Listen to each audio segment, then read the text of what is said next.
Bharatiya Janata party के राष्ट्रीय अध्यक्ष जेपी नड्डा ने शुक्रवार को कहा कि आने वाले दिनों में पार्टी संगठन को मजबूत करने और केंद्र में सत्तारूढ़ नरेंद्र मोदी सरकार की जन कल्याणकारी योजनाओं की अंतिम छोर तक पहुंच सुनिश्चित करने के लिए काम करेगी।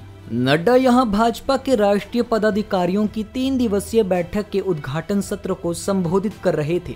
इसके साथ ही नड्डा ने राज्य की अशोक गहलोत सरकार पर निशाना साधते हुए कहा कि उसने अपने कुशासन से वीरों की इस भूमि को बदनाम किया है। बैठक के लिए एजेंडे की बात करते हुए नड्डा ने कहा, आज 4 चरणों में हम पार्टी की आगामी योजना की चर्चा करेंगे। इस दौरान संगठनात्मक कार्यक्रमात्मक विषयों पर पार्टी के आंतरिक संगठन को मजबूत करने पर हम चर्चा करेंगे। इसके साथ ही पार्टी किस तरीके से आम आदमी के लिए एक अच्छा उपकरण बन सके और केंद्र सरकार के कार्यक्रमों को अंतिम छोर तक पहुंचाने में पार्टी कैसे योगदान कर सकती है, इस पर भी विस्तृत चर्चा होगी। उन्होंने कहा कि पार्टी को मजबूती देने पर भी चर्चा होगी। उन्होंने कहा, हम बूथ सशक्तिकरण की ओर बढ़े हैं। हमने सशक्त मंडल सक्रिय बूथ पन्ना प्रमुख पहुंचने तक के अपने कार्यक्रम को बल दिया है और उसी को आगे बढ़ाते हुए बूथ सशक्तिकरण की बारीकियों पर चर्चा होगी। नड्डा ने कहा कि बैठक के दौरान पार्टी 3 वक्तव्य जारी करेगी। इनमें एक वक्तव्य प्रधानमंत्री मोदी की अगुवाई में बीते 8 साल में देश को मजबूत करने के लिए चलाए गए कार्यक्रमों पर होगा।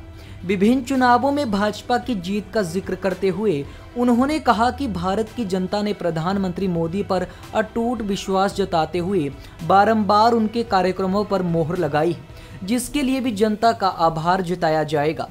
राज्य की कांग्रेस सरकार पर निशाना साधते हुए भाजपा अध्यक्ष ने कहा कि राजस्थान का अपना गौरव है और यह धर्म भूमि व कर्म व वीरों की भूमि है। उन्होंने कहा कि आज जिस तरह से गहलोत सरकार का कुशासन चल रहा है और जिस तरीके से राजस्थान का नाम गहलोत सरकार के कुशासन के कारण बदनाम हो रहा है, इस पर भी भाजपा एक वक्तव्य लाएगी ताकि विपक्ष की भूमिका निभाते हुए ऐसी सरकार के कारनामों को उजागर किया जा सके।